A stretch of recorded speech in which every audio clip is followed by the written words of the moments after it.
Bonjour à tous et bienvenue sur Africa News. Avec moi sur ce plateau, Pascal Davis, journaliste à la rédaction d'Africa News. Pascal, bonjour. Bonjour.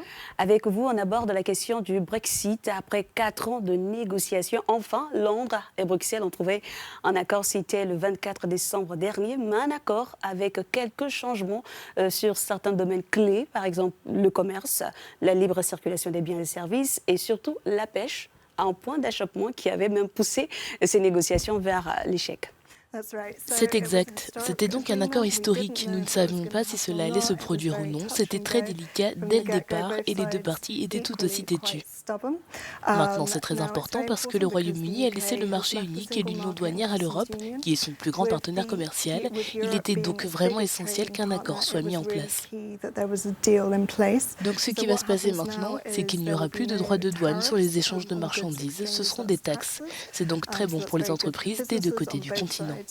Et pour les gens, les déplacements seront désormais limités. Les entreprises britanniques ont donc été invitées à vérifier les restrictions pour voir quel contrôle douanier pourrait être mis en place, car cela pourrait retarder les services.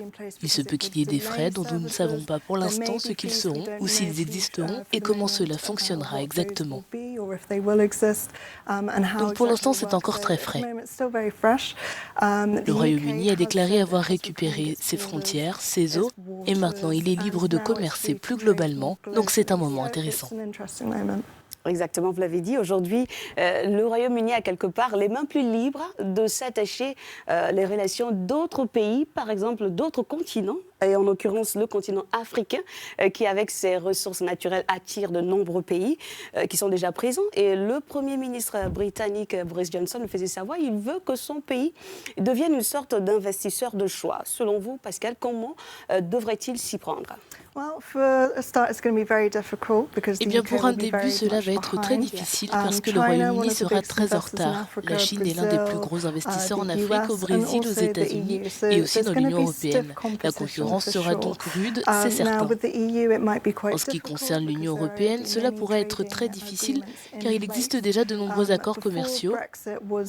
Avant le Brexit et l'accord commercial, le Royaume-Uni avait conclu des accords avec 16 pays africains pour poursuivre le partenariat économique qui est le même que celui de l'Union européenne, ce qui permettra aux exportations africaines d'être commercialisées par le Royaume-Uni en franchise de droit. Ces accords existent donc déjà. Nous pourrions voir des accords plus personnalisés, par exemple. Il y a déjà un accord avec l'Égypte. Je m'attends donc à en voir un peu plus. Cela dépend aussi des marchés. Par exemple, les fleurs kenyanes et le vin sud-africain sont très populaires au Royaume-Uni. Cependant, le Kenya a déjà un accord avec les Pays-Bas et dispose de l'infrastructure nécessaire pour y envoyer ses fleurs. Voudra-t-il un autre accord? Le Royaume-Uni peut-il proposer quelque chose de mieux? Nous ne le savons pas vraiment. Pascal, vous l'avez bien relevé, les conséquences aujourd'hui du Brexit seront énormes pour certains pays africains comme le Kenya, l'Afrique du Sud ou encore le Nigeria, des partenaires clés du Royaume-Uni en Afrique, vu que les précédents accords que le Royaume-Uni a passés avec ces pays ont été négociés avec l'intermédiaire de l'UE. Aujourd'hui, il faut peut-être les renégocier à partir du 1er janvier 2021. Un coup dur, évidemment, pour ces pays africains.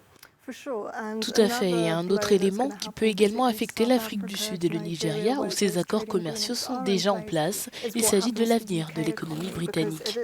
Elle devrait se contracter de 2,75% de son PIB. Les économies ont été affectées par le Covid et même le Royaume-Uni a dû faire des coupes budgétaires. Nous ne savons donc pas comment il va distribuer l'aide. Va-t-il continuer à financer le même montant en Afrique? Pour l'instant, nous ne le savons pas vraiment. Mais l'onde de choc de Brexit s'est même fait sentir sur les marchés sud-africains car de nombreuses sociétés sont cotées à la Bourse de Londres. C'est donc assez difficile et il est également important pour l'économie britannique de se développer aussi rapidement que possible. Et cela aura évidemment des conséquences sur les marchés africains également. Pascal Davis, merci.